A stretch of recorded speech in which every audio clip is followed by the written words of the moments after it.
रात के 3 बजे तक मुझे नींद नहीं आ रही थी और बिलाखिर मैं मजबूर होके अपनी बहन के कमरे में गया ताकि मैं आहिस्ता से अपनी बड़ी बहन को उठा के इससे बात कर सकूं। मैं इस कमरे में आया तो मुल्की सी रोशनी वाली लाइट जल रही थी।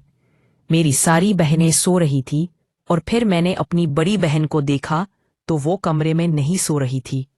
मैं बड़ा हैरान हुआ कि मेरी बहन रात के में बाहर जिन में आया। हमारा बाथरूम बाहर तन में बना हुआ था।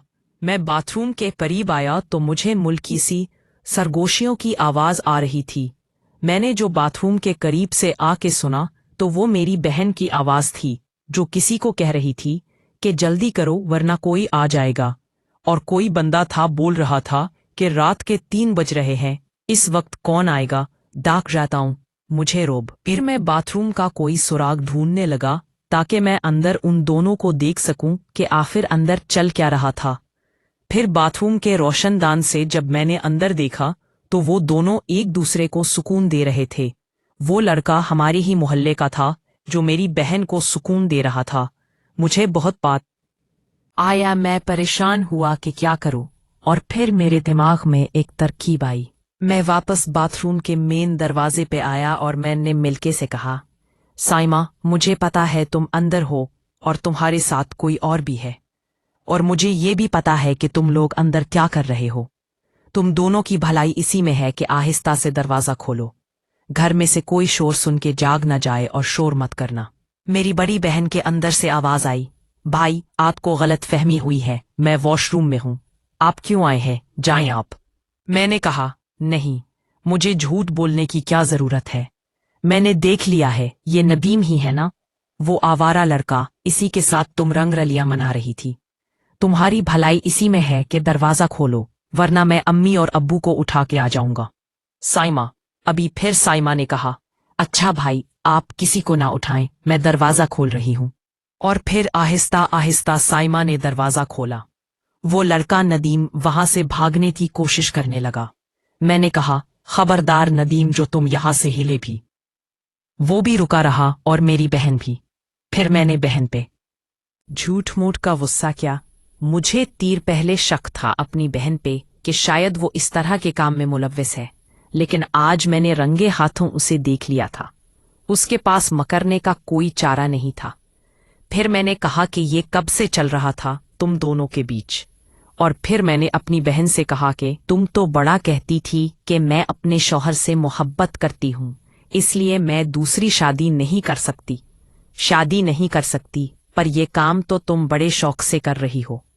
फिर मेरी बहन मुझसे कहने लगी, आसिफ, जो कुछ भी हुआ अनजाने में हुआ, मेरी इसमें कोई गलती नहीं है, मुझे माफ कर दो और यहां से चले जाओ।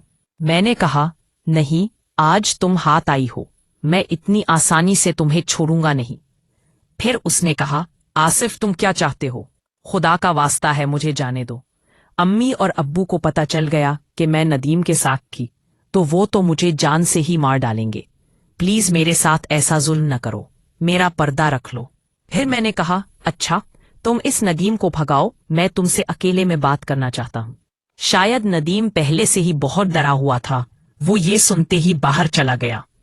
इसने मेरी बात भी है सुनी और फिर मैंने अपनी बहन को पकड़ लिया। मैंने कहा, जो तुम ये काम इसके साथ कर रही थी, चलो बाथरूम के अंदर मेरे साथ भी करो। वो कहने लगी, नहीं भाई, मैं आपके साथ नहीं करूं, मैं आपकी सागी। मैंने कहा, तुम्हें करना पड़ेगा वरना मैं अम्मी और अब्बू को उठा के लाऊंगा। फिर मेरी बड़ी बहन मुझसे कहने लगी, आसिफ शर्म करो, मैं तुम्हारी बड़ी बहन हूं, तुम मुझसे छोटे हो। मैंने कहा, कुछ नहीं होता, इस वक्त मेरा दिमाग बहुत खराब है, वैसे भी मुझे तुम्हारी जरूरत थी, मैं तुम्हें उठाने आया था। ये तो अच्छा हुआ मुझे तुम इस हालत में मिल गई, अब मैं नहीं जाऊंगा खुद को बगैर सुकून दिलवाए। फिर मैंने उसे हाथ से पड़ा और बाथरूम में ले आया। उसने कहा, अच्छा रुको रुको, मेरी बात सुनो पहले। फिर मैंने कहा कि एक हाथ में पकड़ लूं, फिर बात भी बताती रहना। उसने कहा, नहीं, पहले मेरी एक शर्त है, मैं बाद में तुम्हें पूरा सुकून दूंगी। मैंने कहा, अच्छा बताओ, जल्दी बताओ। उसने कहा, अभी नहीं, वो मैं कल बताऊंगी। मैंने कहा, नहीं साइमा, ऐसा अलम मत करो, रात नहीं गुजरेगी। ने कहा, पक्का वादा है, कल तुम्हें जरूर सुकून पहुंचाऊंगी, लेकिन मेरी पहले शर्त सुन लो। मैंने बहुत इसरार किया, मैंने उसके हाथ में भी दिया, मुझसे बर्दाश्त नहीं हुआ, लेकिन वो ना मानी और फिर मैं वापस आके अपने बिस्तर पर लेट गया। अब मुझे काफी देर तक नींद नहीं आई। मैं ऐसे ही जागता रहा और अपनी बड़ी बहन के बारे में सोचता रहा कि वो कब से नदीम के साथ लगी हुई है, पता नहीं और किस किस के साथ वो लगी है। जिस चीज से मैं डर रहा था वही काम मेरे घर में हो रहा था। मैं ऐसी चीज से डरता था कि मेरी बहनें या मेरी अम्मी बाहर किसी के कहने में ना आ जाए और ये काम ना कर ले। आखिरकार वही हुआ। खैर, मेरी आंख लग गई। आज मेरी आंख सुबह 8 बजे खुली थी। मैं बाहर आया तो अम्मी नाश्ता बना चुकी थी। मुझे कहा, आसिफ, आज उठने में तुमने बहुत देर कर दी है। मैंने कहा, हाँ अम्मी, बस आंख लग गई थी। अम्मी ने कहा कि अच्छा, जल्दी से नाश्ता कर लो और फिर दुकान पर जाओ। मेरी अम्मी भी मुझे बहुत खूबसूरत और हसीन लगती थी, लेकिन मैं यही सोचता था कि उनसे बात कैसे करूं। और फिर मैं उस मौके की तलाश में था कि कब वो दिन आए कि अम्मी के साथ। खैर, मैंने नाश्ता किया। नाश्ता करने के बाद मैं अपनी बहनों के कमरे में गया। मैं जब गया तो मेरी बड़ी बहन अपने छोटे बेटे को नाश्ता करवा रही थी और मुझे देख देख के मुस्कुरा भी रही थी। फिर मैंने अपनी बहन से कहा कि अब बताओ तुम्हारी क्या शर्त है। इसने कहा, भाई, आज दोपहर जब आप खाना खाने आएंगे तब मैं आपको बताऊंगी कि मेरी क्या शर्त है। मैंने कहा, अच्छा। फिर मैं वापस अपनी दुकान पे आया। दुकान पे आया तो छोटे ने दुकान खोल के सफाई सुथराई करके बैठा हुआ था। दुकान पर बैठे हुए अभी मुझे थोड़ी ही देर हुई थी कि मैंने जिसका जिक्र किया था, जिससे मैं मोहब्बत करता हूँ, उसका सना नाम है और वो इस मोहल्ले की सबसे खूबसूरत लड़की है। वो सोडा लेने के बहाने मेरी दुकान पे आई। मुझे कहा, आसिफ, मैंने तुमसे बहुत जरूरी बात करनी है। तुम्हारे पास कोई फोन है तो मुझे दे दो ताकि मैं तसल्ली से तुमसे बात कर सकूं, और फिर दुकान पर मैं बात नहीं कर सकती। मेरे पास एक बटनों वाला मोबाइल था। मैंने उसे वो मोबाइल दे दिया। मैंने कहा, जाओ घर जाओ, और फिर घर जाके मुझे फोन किया। मुझे कहा कि आसिफ, मुझे तुम्हारी बड़ी याद आती है, तुम मुझसे मिलने की कोशिश करो, रात भर तुम्हें याद करती हूँ। मैंने कहा, सना, मुझे भी तुम्हारी बड़ी याद आती है, लेकिन ये गांव है, यहाँ कोई होटल वगैरह तो मिलता नहीं कि हम वहां जाके मिल लें। फिर सना ने कहा कि मेरे पास एक तरकीब है, अगर तुम्हें अच्छी लगे। तो मैंने कहा, क्या बताओ। इसने कहा, मेरे घर के पीछे पासियास की होती है और इसकी लपास की फसल में कोई बैठ जाए तो कोई उसे देख नहीं सकता।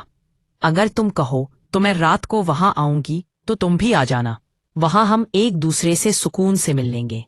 मेरा दिल तो बड़ा किया कि सना के साथ मिलूं, चूंकि वो खूबसूरत बहुत थी। गांव में इतनी खूबसूरत बहुत मेरे घर के पीछे होते थे, लेकिन मैं डर रहा था कि अगर मैं सना के साथ रंगे हाथों पकड़ा गया तो ये गांव वाले छोड़ेंगे नहीं, और मेरा दूसरा आसरा भी हो गया था मेरी बहन की सूरत में। फिर मैंने सना को कहा, सना, वो जगह ठीक नहीं है, हम वहां नहीं मिल सकते, कोई और जगह सोचो।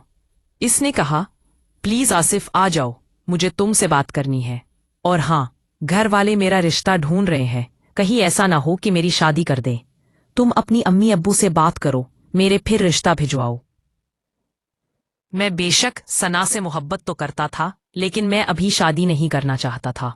मैं जिंदगी में अभी बहुत कुछ करना चाहता था, इसलिए शादी करके मैं अपने पाँव में बेड़ियां नहीं लगाना चाहता था।